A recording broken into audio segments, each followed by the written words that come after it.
Hello, everyone, and welcome to today's Level Up webinar. I am Michaela, joined by Marissa, and we are very excited to be continuing this series talking about all things cybersecurity.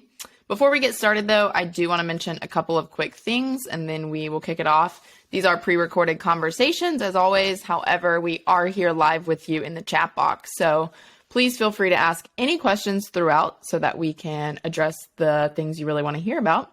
And feel free to ask them whenever, even if we're not specifically talking about that topic. We are happy to answer any questions you may have. One last thing, this webinar will be available as a recording after the fact, so you'll get a link in your email with that recording, and you are absolutely welcome to share it with other people in your office or in your network that you think would benefit from the content. If you caught our video last week, and if you didn't, it's on our website, so you can check it out. The tips we mentioned for keeping your team safe are great, but we can't completely prevent attacks from happening. And today we're going to share a few basics to cybersecurity that your organization should be thinking about, and also talk about a new tool that helps you quickly respond to threats and active attacks and minimize the damage that is caused as a result of those attacks. So with all of that being said, let's get started. Let's level up.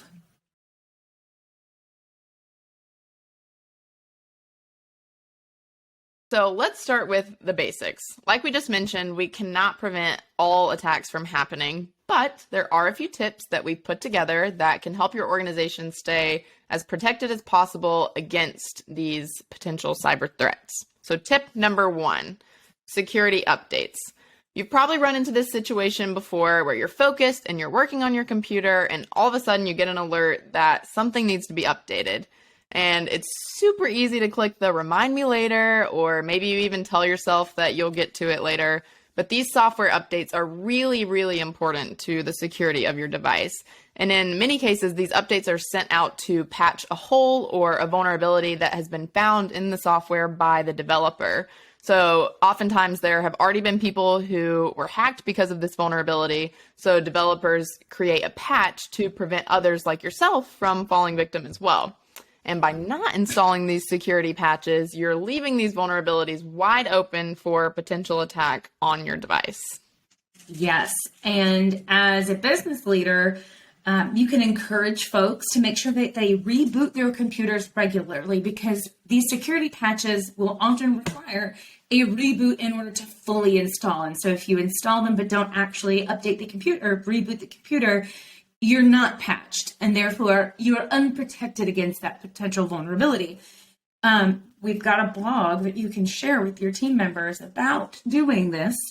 Also, as something else that you can put into place is the monitoring to make sure that the patches are being installed, so you can be aware if there are computers that need to be addressed, so you can proactively seek out those machines and make sure that you're covered. Right. A lot of times, too, you can set up automatic updates, so you don't even have to worry about it. It does it in the background for you. Mind-blowing. All right, tip number 2, vulnerability testing. So this is an evaluation process that helps your organization identify any potential security vulnerabilities or weaknesses within your IT infrastructure. The goal of these are to find gaps within your system so that way you can remedy all of those gaps and holes before an attacker finds them and gets in first.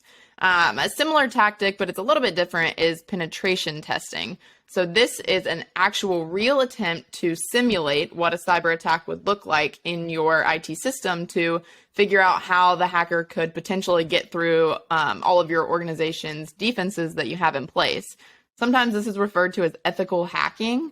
And if you're interested in more information on either vulnerability testing or penetration testing, we do have a quick video where Marissa explains each of them on our blog that you can check out. Yes. When you said ethical hacking, I think my 9-year-old is like really fascinated with the different categories of hacking right now. There's black hat hackers, red hat hackers. There's things called script kiddies. So many. Such tangent. But anyways, back to the tip about vulnerability testing.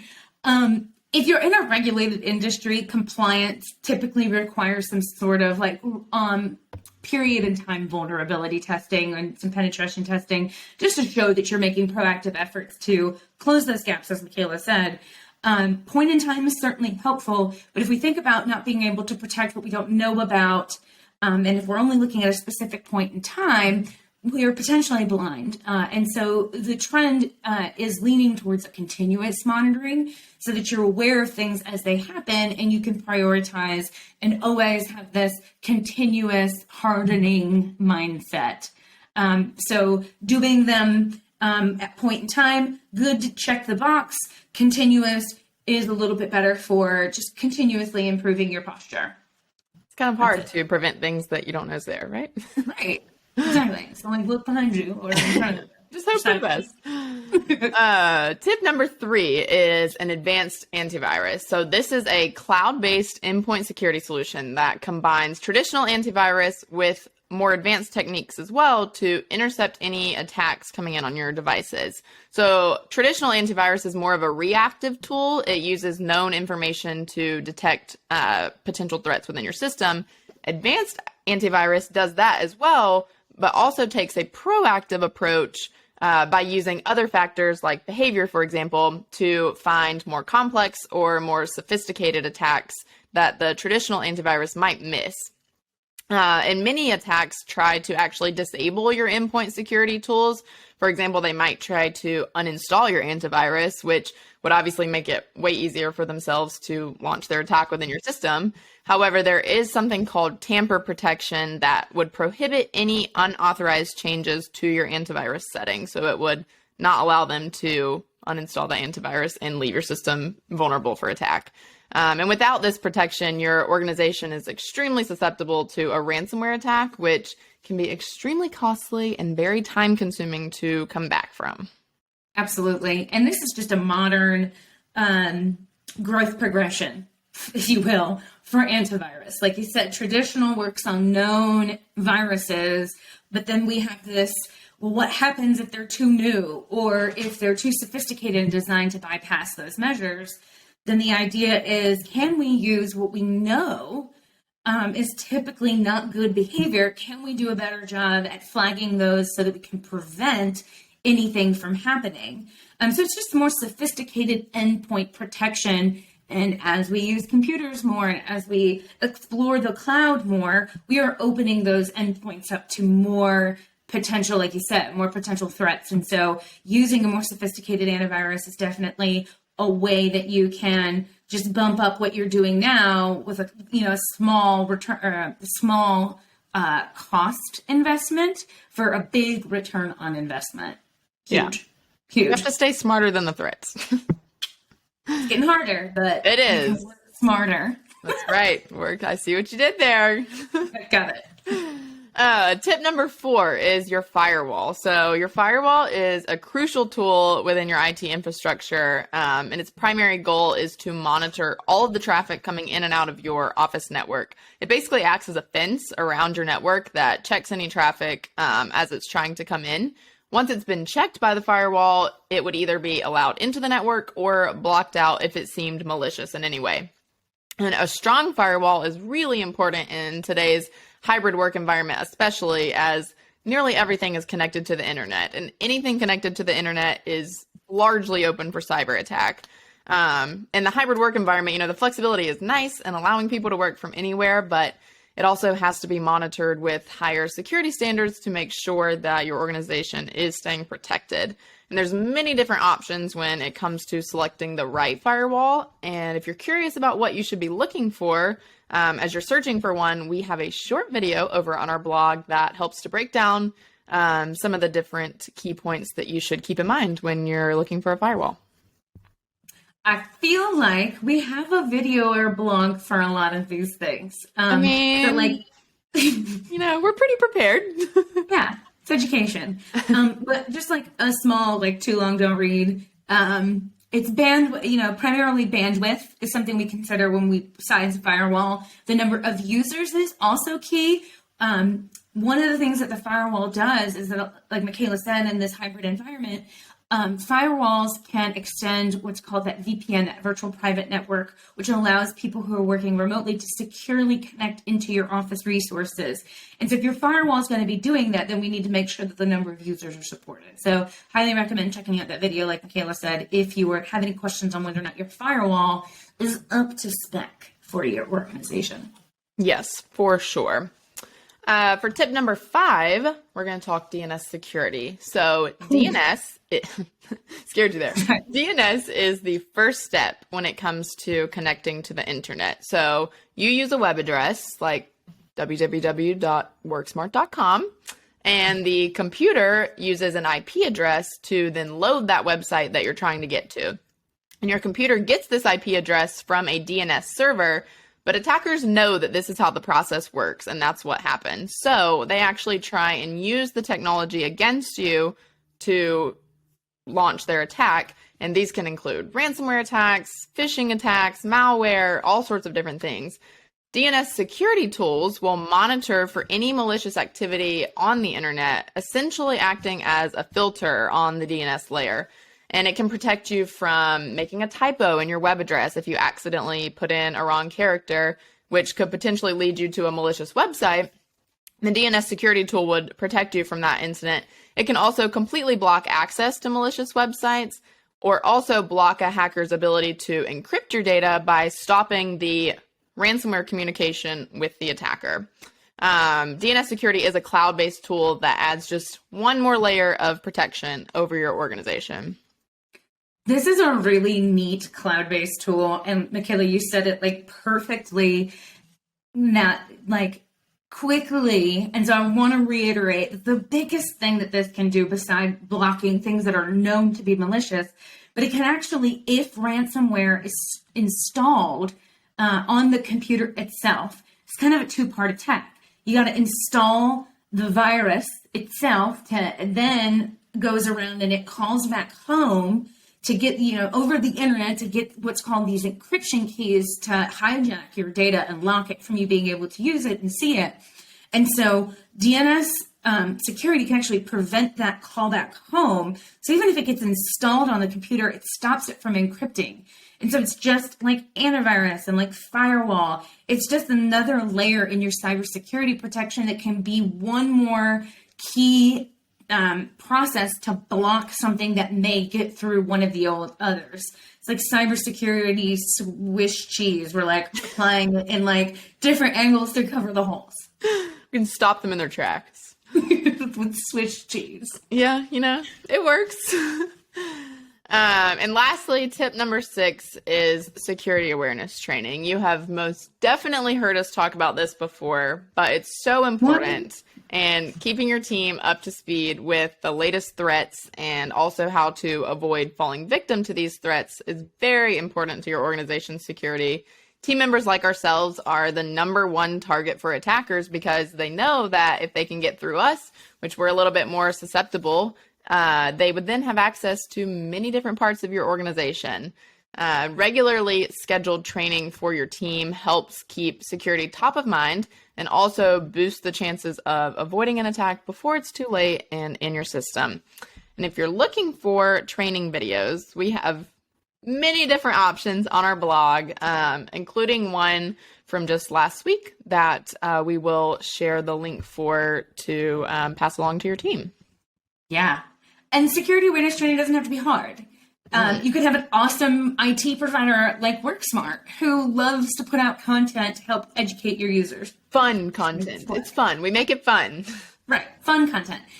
But aside from that, the key to the security awareness training program is to choose one that's already, you don't have to invent the wheel. As a small business, the things that we can do are subscribe to the right services that make this content engaging and can be automated and executed on a regular basis, but that you're not only just educating them and sharing these tips, but you're also testing their knowledge as well. And a lot of these services do that primarily by phishing or phish testing your users to see if they can spot the danger before opening the email or responding to the email. And so educate and test, and most IT providers provide one, or there's plenty of services out there. If you want to talk about it, let us know.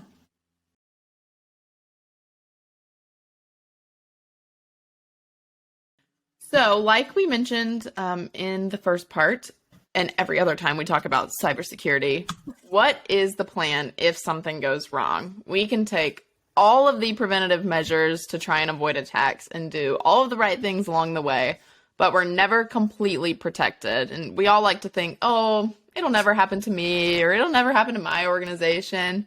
But in today's cyber world, it really is no longer a situation of if it happens, but rather when it happens and when a threat will get past all of your security defenses that you have in place. And with that being said, you have to have a plan in place to minimize your losses in the event of an attack. This can include your communication plan with everyone who potentially may be impacted by that attack, and also the escalation process to make sure that the right steps are being taken by the right people to resolve the issue as quickly as possible. Part of this plan should also include backups. Marissa's favorite thing to talk about. My face lit up. Routinely backing up your data can save your organization so much time and money if you were to be attacked. Losing your data can completely cripple your organization, so having recent backups with the latest data, constantly going on in the background can ensure that you won't lose any data in the event of an attack. You also... It's so important. I want to stop you right there. Go ahead. Because I'll let you have your moment with backups. I'll let you take it. If we think about ransomware and an attack, let's say it gets downloaded for some, you don't have DNS filtering, or DNS filtering fails and your data is encrypted, what do? We don't pay the ransom because you're never guaranteed to get it back. What you can do is you can rely on a backup to restore you to a point where you're not encrypted. But the key is to make sure that your backups are properly set up so that they don't become encrypted. So there's a lot of things to consider about, but the key is having the right backup solution. My inflection is getting crazy. The right complete backup solution can really help you in restoring and quickly recovering from something like ransomware. Continue. Thank you. And like Marissa said, though, you also have to make sure that those backups are actually backing up what you need them to back up. So routinely testing those backups to make sure that everything is being done properly, and you don't have to learn the hard way when you try and use that backup and then don't actually have what you need. So testing those backups on a regularly scheduled basis is really important as well. Another part of your post-attack plan should be cyber insurance. And we've also mentioned this before, but a cyber insurance policy can protect your business in the aftermath of a cyber attack. It can help reduce the risk of a large business disruption and can also cover your organization's liability in the event of a data breach. Fun fact about cyber insurance. The things we talked about in this first segment of this webinar, the cyber security awareness training, the firewall, a robust antivirus, those are all things that are actually required by cyber insurance. So it all works hand in hand. When you go to apply for cyber insurance, they want to understand what measures you're taking to protect yourself. And so it kind of all works hand in hand. Imagine that. Wow. We also do have a webinar with a cyber insurance expert that we will share the link for as well if you want more information on building out your cyber insurance plan. Yes. So let's say you have your plan in place and it includes everything we just talked about, and you're wondering if there's one more little tool that can help you strengthen that security plan just a little bit more. Lucky for you, we do have the solution. Wow, it's amazing. So when threats do manage to get in, a quick response time is key. If you're aware that an intruder is in your system, you can stop the attack before it's able to do too much harm within your system. Managed Threat Response, or MTR for short, uses technology and human expertise to detect cyber threats quickly and respond to them and minimize the damage that is done to your organization. So, yes. Marissa, can you give us a little more insight into what exactly is MTR? Absolutely. And this might become a new favorite thing. This might actually take over on backups will be so disappointed. Office 365 or Microsoft 365 backups. But let's talk about Managed Threat Response. So this is a category of technology that has a couple of different names across the industry. You might have heard it as endpoint detection, EDR, or MDR, managed detection and response, MTR, managed threat response, SOC, security operations center, Nope. security operations center. Got it. SOC, as a service. The idea behind this is that we're combining the technology, like a robust antivirus system, machine analytics, AI type stuff, and we're combining that with human expertise, the cybersecurity experts that are needed to be able to detect real cyber threats that are active within your environment and respond to them quickly, right?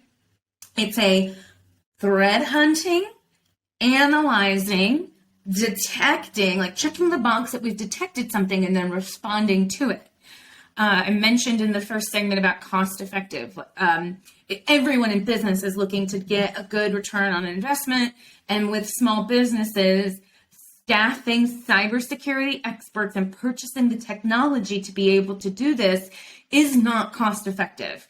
So we're seeing more and more over the last few years, the emergence of technology that is affordable for small businesses, and combining the security expertise again so that it's an affordable investment. If you've watched webinars with us in the past, we talked about SOC as a service. That is something that we offer. But SOC as a service can be a more expensive solution. And so MTR is a more cost-effective solution to determine how to respond to alerts, technology-based alerts.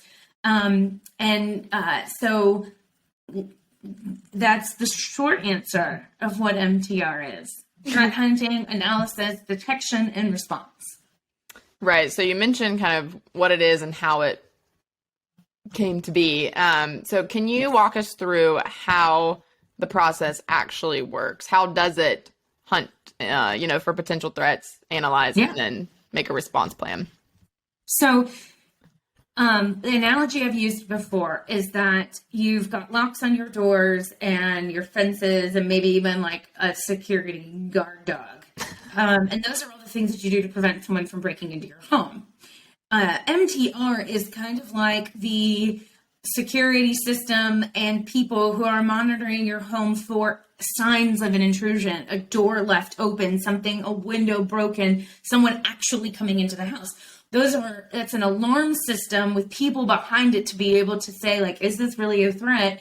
Do we need to alert the homeowners, all that stuff? So that's what MTR does, right? There's data being collected from the endpoints, your computers and your servers, and depending on the solution you use, you can also pull from Microsoft 365 or other cloud sources, so your firewall, so that you get this nice comprehensive view of everything that you're doing, so that you can have the insight, well, not you, the security experts can have the granular insight that's needed to identify these stealthy threats that are gotten past your systems.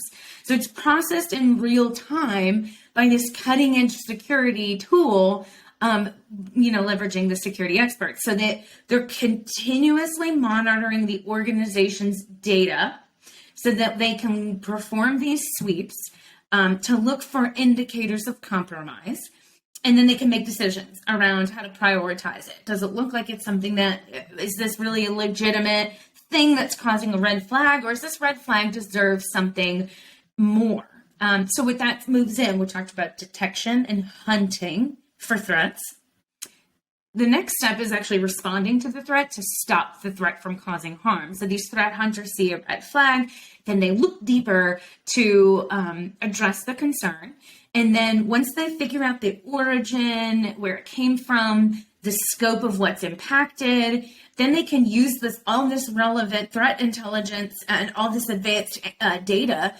They can triage the alerts and plan the right response to reduce the impact of the incident. So through that, they can resolve the issue. They can respond to the issue.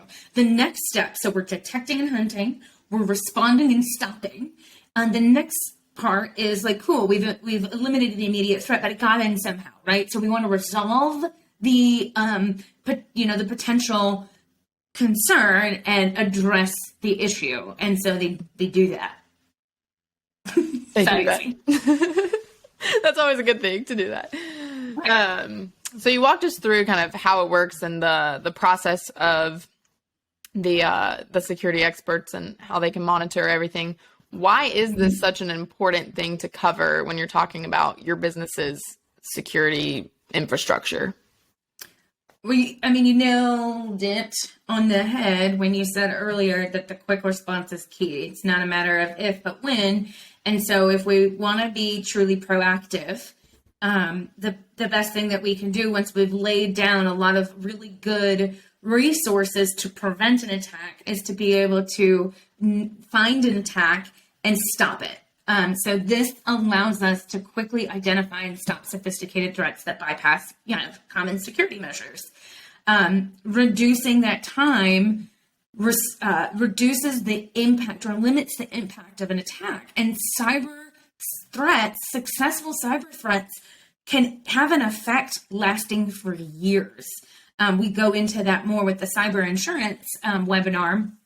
But the idea now with a climate where we have a lot of these threats, we can use technology, the right tools, right technology, and the right people and the right process to be able to continuously improve our security posture and become more resilient to these potential attacks. Another thing is compliance. We've talked about it. A lot of times, you can meet compliance requirements by having something like this in place. If you do have a lot of strong compliance needs, though, I will say that sometimes a SOC as a service where you can make sure that you're pulling the data, your visibility across your system is 100% complete. And so that brings me to kind of wanting to give just a little bit of a breakdown. There's, like I said at the beginning of this, there's a lot of terms that are out there. And so the difference between navigating these solutions and identifying which one's the right one.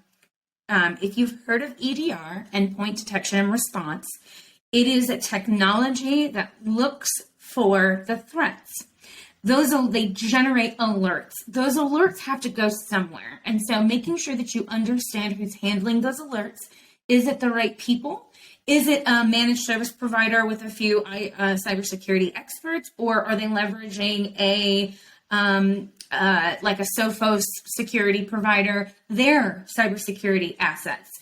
So making sure that you understand what you're signing up for, who's handling those threats, what the response time looks like on those. MTR or MDR, there's different flavors out there. So making sure you understand all of the data that they're looking at, what's protected. And then if you do need something that's more comprehensive, goes beyond your immediate network and your computers, maybe something like a SOC as a service is a little bit is better solution for you. So there's a couple of different options out there. For our clients, if you have managed Shield antivirus already and you're utilizing the advanced antivirus from Sophos on the back end, this is a really quick product to stand up. The solution that we have chosen to go with is a Sophos solution, and we can literally check a box. So once the antivirus is installed, that robust information that comes from the antivirus and from the firewall can go to this machine learning advanced technology combined with the right people looking at the alerts, to make sure that we can take advantage of the expertise and the technology that would be very difficult to have in-house. Right. And I think Sophos said it best when they said threat notification isn't the solution, it's a starting point. So making this security solution the new normal can help keep your organization secure and protected as we navigate a huge world of cyber threats every day. Absolutely. Thank you all so much for joining us today. We hope you enjoyed the webinar and learned a few things along the way as well. If you have any last minute questions, feel free to send them in the chat now and we will answer them for you. You can also contact either Marissa or myself at our emails listed here on the screen. We're always looking for suggestions and topic ideas that you want to hear about, so feel free to send us any feedback or if you have any questions about anything we talked about today, we will be happy to answer them. And as summer quickly approaches, we will be going on vacation, but we're taking you with us. So stay tuned for a new and improved summer series, and we'll have plenty more details coming out about that soon. So stay on the lookout. And with that being said, we will see you next time. See you for now.